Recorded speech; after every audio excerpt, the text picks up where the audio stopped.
Ek het nie gekom om die wet of die profete ongeldig te maak nie, maar om hulle volle betekenis te laat kry. Geliefdes, genade, barmhartigheid en vrede vir julle van die een wat was, wat is en wat weer sal kom. Amen. Die Here, en so bring ons ook lof en ere aan U in ons stil word, in ons gebed, in ons afwagting, Here, waar ons getuig dat ons nie een tree kan neem sonder die genade en liefde en goedheid nie. Here, ons kom nie in ons sogenaamde menslike bravade nie, Here, maar as kinders wat weet hoe afhanklik ons van U is. Here, waar U woord sentraal bly, Here, bid ons dat deur die Gees dit ook so in ons lewe sal wees. Uitleef daarvan.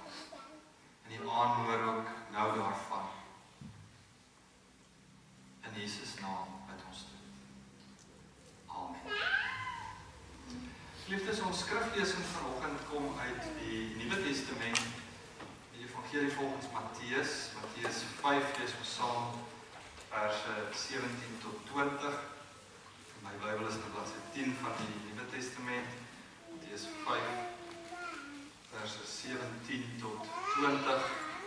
En dit vorm natuurlik deel van die bergrede van Jesus wat van hoofstuk 5 begin.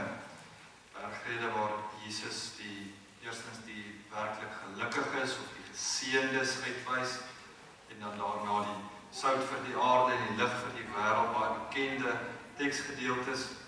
En geliefdes, soos ons die bergrede lees, is daar sekere konsepte wat dalk bietjie vraagtekens by 'n mens laat en onsekerheid hoe mens dit moet verstaan. Ek dink dalk ons geleesde gedeelte van vanoggend mag dalk so 'n vraagteken met die lees daarvan by mens bring, want sekerlik was dit ook vir die aanvanklike aanhoorders die geval. Die opskrif vervulling van die wet. Jesus is aan die woord en hy sê, moenie dink dat ek gekom het om die wet of die profete ongeldig te maak nie. Ek het nie gekom om hulle ongeldig te maak nie, maar om hulle volle betekenis te laat kry. Dit verseker ek julle, die hemel en die aarde sal eerder vergaan as dat een letter of letterstreepie van die wet sal wegval voordat alles voleindig is. En wie dan ook een van die geringste van hierdie gebooie ongeldig maak en die mense so leer, sal die minste geag word in die koninkryk van die hemel. Maar wie die wet gehoorsaam en ander so leer, sal hoog geag word in die koninkryk van die hemel. Ek sê vir julle, as julle getrou het aan die wet nie meer inhou as die van die skrifgeleerdes en die fariseërs nie, sal julle nooit in die koninkryk van die hemel ingaan. Geliefdes, tot sover ons skriflesing vanoggend is die woord van die Here, gras verdor, blomme verwelkom, maar die woord van die Here bly staan. Amen. Geliefdes in ons Here Jesus Christus, ons skriflesing vanoggend spreek op hierdie oomblik waar ons dit lees, sekerlik een van die groot vrae wat die aanvanklike aanhoorders gehad het. As ons hierdie vraag sal opbou begin oorweeg, dan sien ons begin dit al reeds waar Jesus met die bergrede prinsipieel tot die disippels praat, maar daar's ander aanhoorders ook. En Jesus lyk asof hy iets nuuts begin, waar hy sal sê wie die werklik gelukkiges is, hulle sagmoediges, en die wat vervolg word byvoorbeeld omdat hulle doen wat reg is, hulle is die geseëndes. Dis noodwendig nuwe denke vir die Jode op daardie stadium.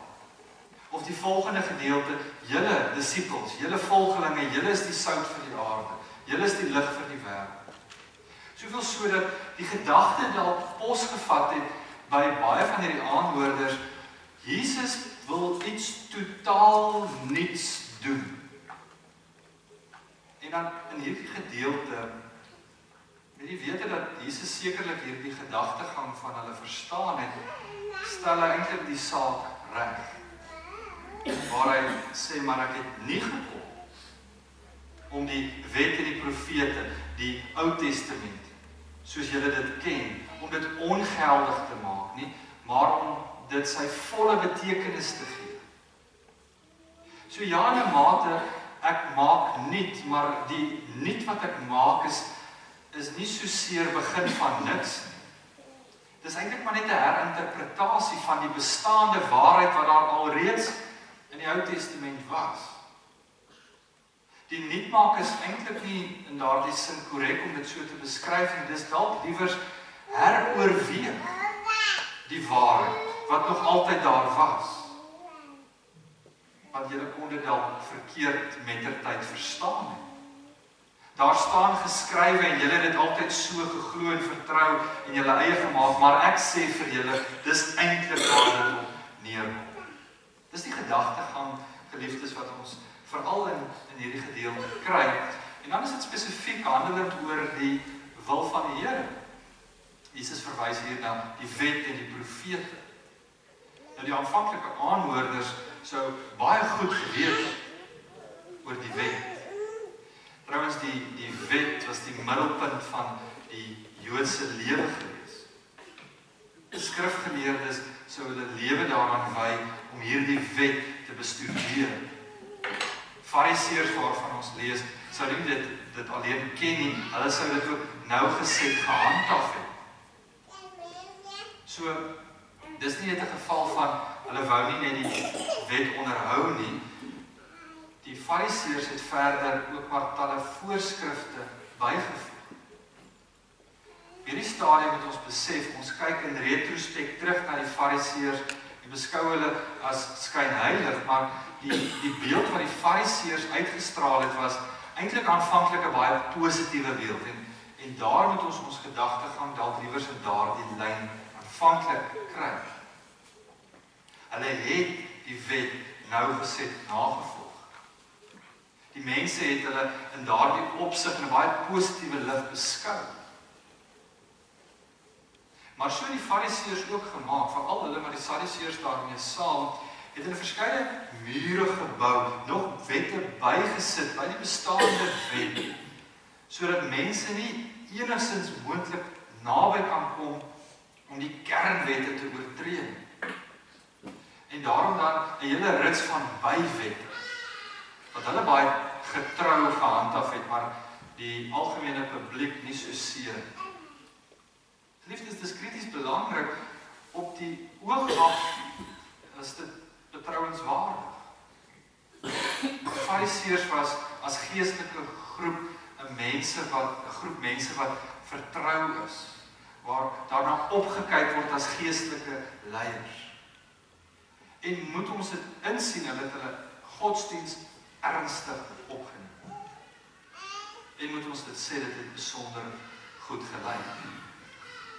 En dis dalk juist die agtergrond van die gedeelte waar Jesus begin spreek, en dan hierdie skok natuurlik van die mense wat hoor, as hy sê, as jy getrou het aan die wet, nie meer inhou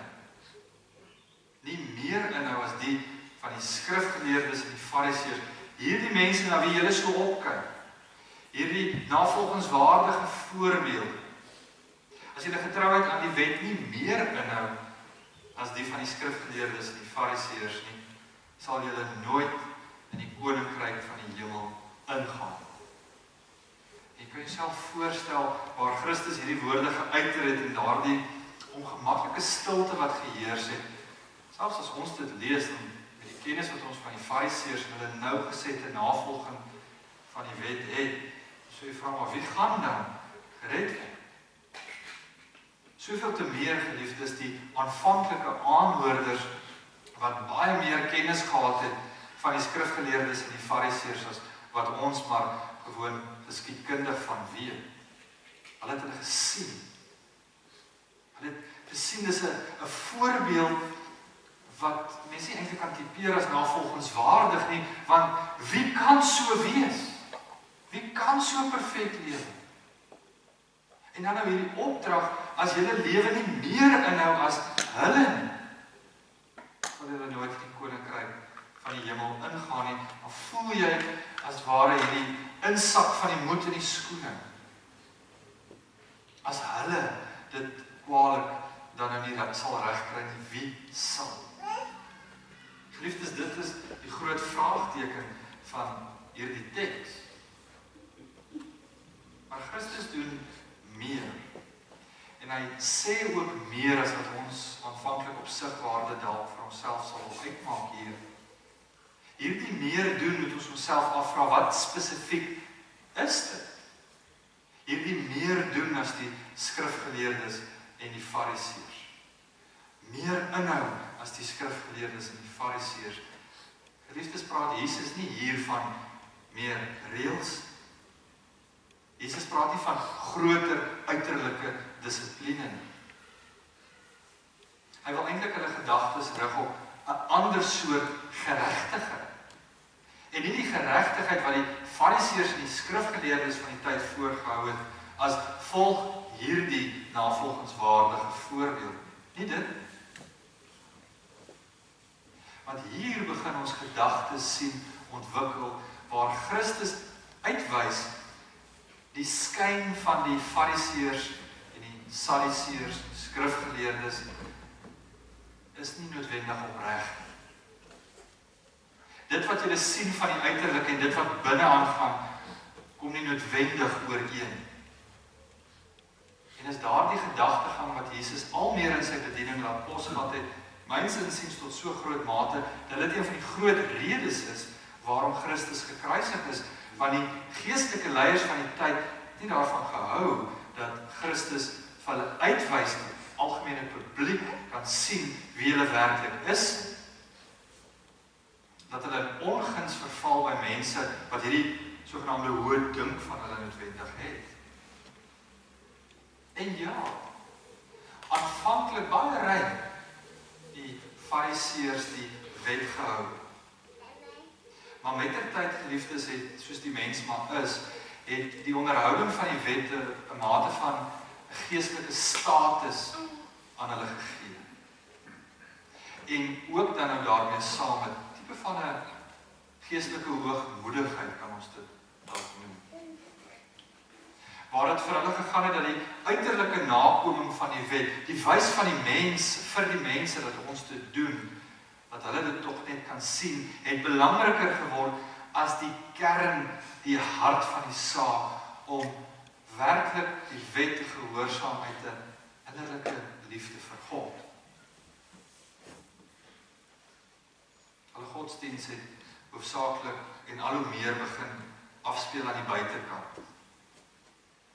En die binnekant, die hart, die innerlike liefde het al hoe meer begin ontbreek. Die mense kon dit nog nie sien nie. Christus het regdeur dit alles raak gesien.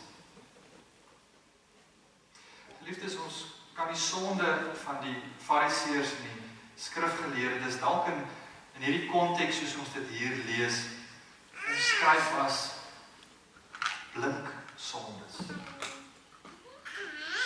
Blink sondes. Gewoonlik dink ons as sondes iets wat afstootlik lyk. Ons dink aan immoraliteit. Ons dink aan geweld, moord, bedrog. Dis gewoonlik hoe ons daaroor dink. By die fariseërs sien ons iets anders. Op die oog af en so van ver af is dit eintlik mooi getoon. Dit lyk goed. Van buite af. En ons moet waak binne onsself ook, want ons kyk meer objektief na die fariseërs as daardie stadium hoe die aanvanklike aanhoorders hulle gesien het, mettertyd. En al hoe meer het Jesus uitgewys wie hulle werklik is. Van buite af. Lyk indrukwekkend. Hulle word geprys omdat hulle hierdie voorbeelde is. Blink sondes. Blink sondes kan ons dan omskryf as wat hulle gehad het, die sonde van geestelike trots, of selfgeregtigheid, of liefdelose oordeel, die subtiele oortuiging, ek is bietjie nader aan God as die ander mense, want ek doen die regte ding.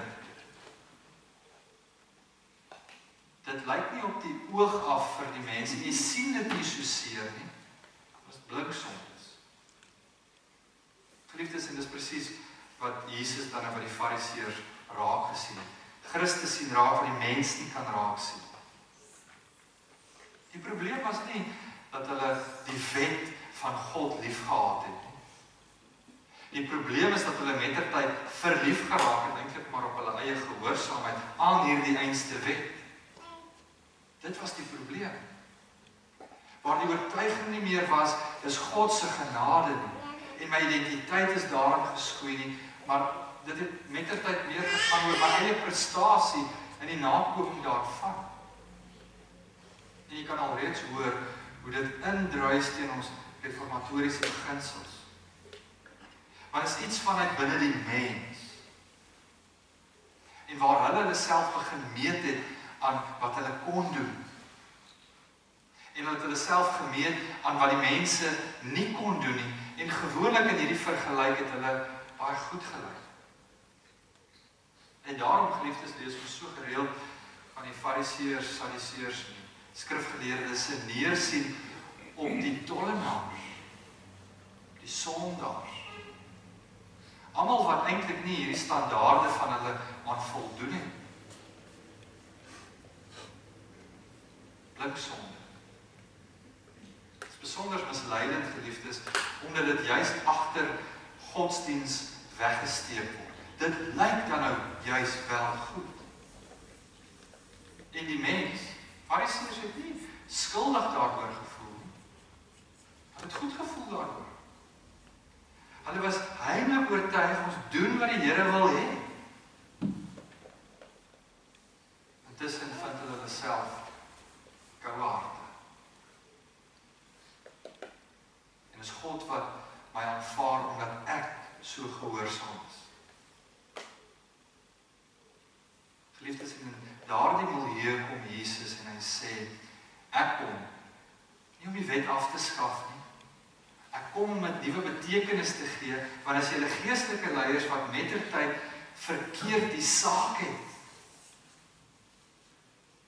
En ek wil die saak regstel. Het gaan nie oor die uiterlike nie, het gaan oor die innerlike. En dit is trouwens ook die beweegrede vir die wil van die Here.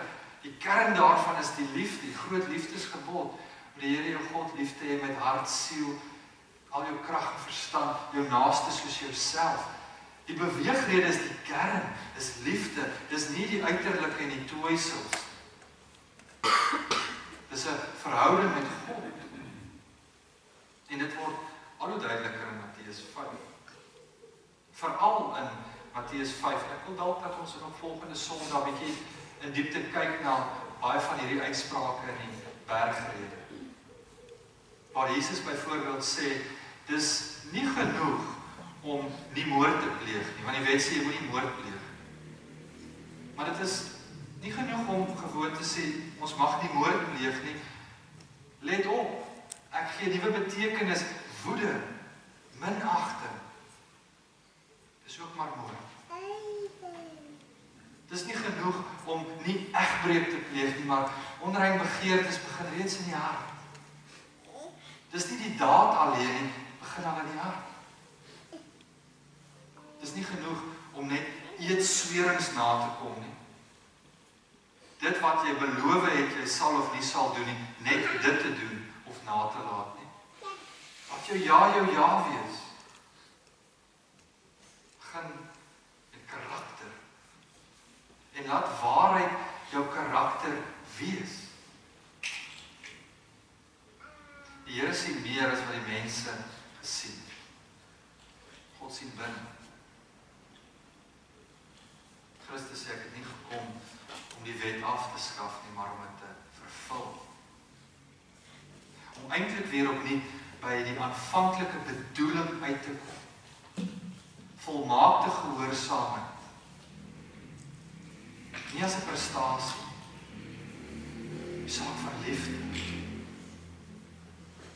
En is op die ou einde van die dag, geliefdes, Christus self by die kruis kom en die skuld van die mens, vanweë die wet wat dit uitwys, vir ons dade sterf. Van die mens wat oortree. Ons moet ook raak sien, Jesus is geliefdes nie bloot 'n beter uitlegger van die wet wat hy hier doen, te sê, julle weet daar staan geskrywe, maar ek sê vir julle. Hy is nie in daardie opsig 'n beter uitlegger. Die hele saak en die wil van God word vervolmaak in Christus self. Hy is die hoop self daar. En ons sien hoe die skrifgeleerdes en die fariseërs godsdiens verskraal het. Veral in hierdie lyn van gehoorsaam. Miskien sal God jou aanvaar. Dit is lynreg geliefdes teen wat die evangelie sê. God aanvaar jou reeds in Christus. Wees gehoorsaam, maar jy doen dit uit dankbaarheid. Doen dit nie vanuit jouself nie. En die orde verander eintlik alles. Ons gehoorsaam nie sodat ons God se kinders is nie, maar omdat ons reeds God se kinders is, lewe ons 'n lewe van dankbaarheid. Die beginpunt is heel anders. Die hart is anders. Die kernsaak is anders. En dit is wat die slim fariseërs en sadiseërs skrifgeleerdes nie klein kon kry nie. Hulle het dit misgekry. Geliefdes, hoor baie duidelik, dit beteken nie dat gehoorsaamheid onbelangrik is nie. Inteendeel. Jesus sê uitdruklik ook dat sy disippels gebooie moet gehoorsaam, ander mense leer om dit te doen. Groot verskil is die motief. Hoekom doen jy dit? Om gered te word? Geen van die mense se beste werke is skoon voor die Here. Hoor ook hoe resoneer Paulus se teologie baie sterk. Dis Christus en Christus alleen. Geliefdes, die fout wat ons dalk maak met die lees van so 'n teks, is dat ons onsself blind staar teen die fariseërs se toewysels. En ons kan nou by hulle agter al die voorgee by hulle kern en die koue hart gekom het. Die teks wil eintlik verder gaan. Om verby die fariseërs en die sadiseërs ook na ons eie lewe te kyk. Om raak te sien die fout wat hulle met blindsondes gemaak het, maar die groter vraag van die teks is eintlik, jy? Watter blindsondes is dalk in ons eie lewe? Van voorgee. Van buite lyk dit goed. Goeie kerk bywoon. Maar dalk sien ek neer op ander mense. Of ek is trots op my skrifkennis en ek ken die Bybel. Liefdeloos in die uitvoering daarvan. Of ek is betrokke in my dienswerk. En dit laat my belangriker voel as die een wat dit nie is. Geliefdes, die gevaar van blindsondes is dat dit nie soos ons tipiese definisie van sonde lyk nie. Lyk dikwels soos getrou. Geestelike trots lyk dikwels soos ywer. Selfgeregtigheid dikwels lyk dit soos ek is beginselvas. Of 'n liefdelose kritiek lyk baie keer soos onderskeidingsvermoë. Die einste karaktereienskap wat ons sê, dit is hoe ek is. Die teks vra ons eintlik nie na die fariseërs te kyk, maar na onsself. En is hierdie dinge deel van ons lewe, groot selfondersoek te doen. En dit is waartoe Christus ons in hierdie teks roep, na 'n groter geregtigheid. Nie die geregtigheid van die uiterlike prestasie. Dit is meer as die skrifgeleerdes en die fariseërs waarvan Jesus praat. Gewoon, kom terug by die hart van die saak. Nie eerste hoeveel ons doen nie, maar waarmee is ek eintlik besig? Gehoorsaamheid binne myself nie, tot 'n selfverheffing nie, maar gehoorsaamheid vir God uit dankbaarheid. Afhanklike lewe. Geliefdes, hierdie teks nooi ons uit om na Christus te kyk. En Christus alleen. Soos hy die vervulling van die wet self is, kan ons nie 'n ander gevolgtrekking hê. Christus alleen. En is God alleen wat ons harte verander. As ons dalk iets van onsself sien in die toeësels van die fariseërs, sadiseërs en skrifgeleerdes. Is God wat ons in genade nader trek. Hy is vir ons uitwys dat ons syne is. Dis nie lekker om te moet kyk na jou blink sondes. Selfondersoek is gewoonlik nie lekker. Geliefdes, mag ons juist daarin die liefde in die hart van Christus sien, wat harte verander, wat ons nader trek. En wat ons daarop kan antwoord in dankbaarheid, omdat ons reeds syne is.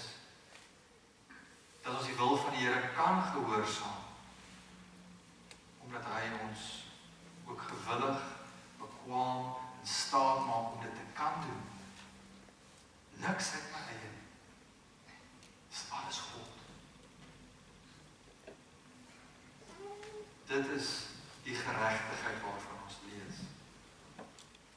Geregtigheid wat uit Christus alleen vloei in die woorde, wat inderdaad meer inhou as die van die skrifgeleerdes en die fariseërs.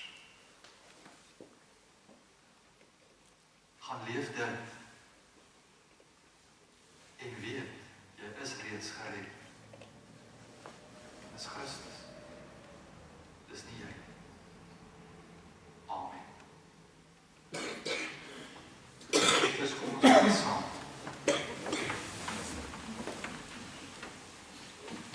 Die Here, so laat ons stil in die besef dat ja, ons dink ons lees so objektief teks wat handel oor die fariseërs en skrifgeleerdes. Ja, Here, en ons kon baie gesels oor hulle voorgee, oor hulle wys vir die wêreld wat nie waar was nie. En ons kon raak sien hoe U dit uitgewys het en deur al daardie voorgee gesien het. Ons kon raak sien, Here, waar mense moedeloos was toe hulle gehoor het meer in te hou as die fariseërs en die skrifgeleerdes. Ons, Here, kan homself vereenselwig met daardie gevoel van wie kan dan gered word? Here, dan sien ons die kern van die saak, van die begin van tyd, en die volmaakte liefde, dat die wet vervul.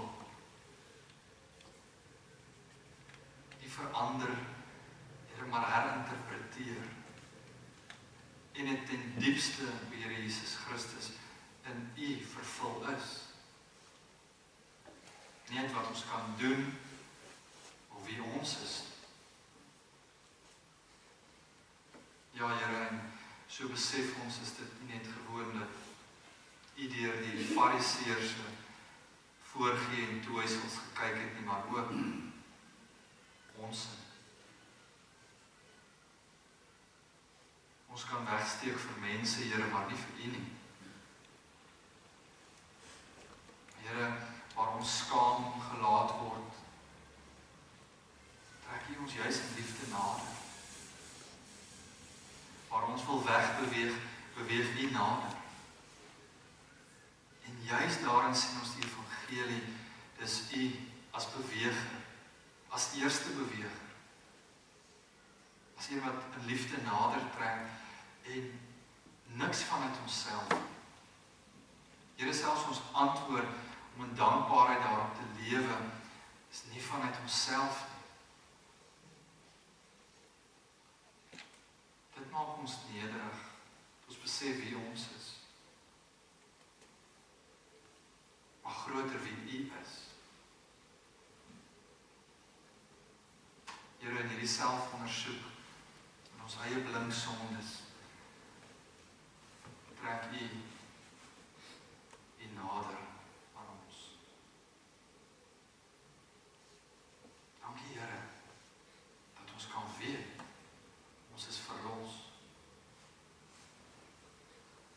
Want dit is alles U, en U alleen. Amen. Die Here, is in ons Here Jesus Christus, ons elkeen ontvang dan ook die seën van die Here. Mag julle in staat wees om saam met al die gelowiges te begryp hoe wyd en ver en hoog en diep die liefde van Christus strek. Mag julle sy liefde ken, liefde wat ons verstand te bowe gaan. Mag julle ten volle vervul word in die volheid van God. Amen.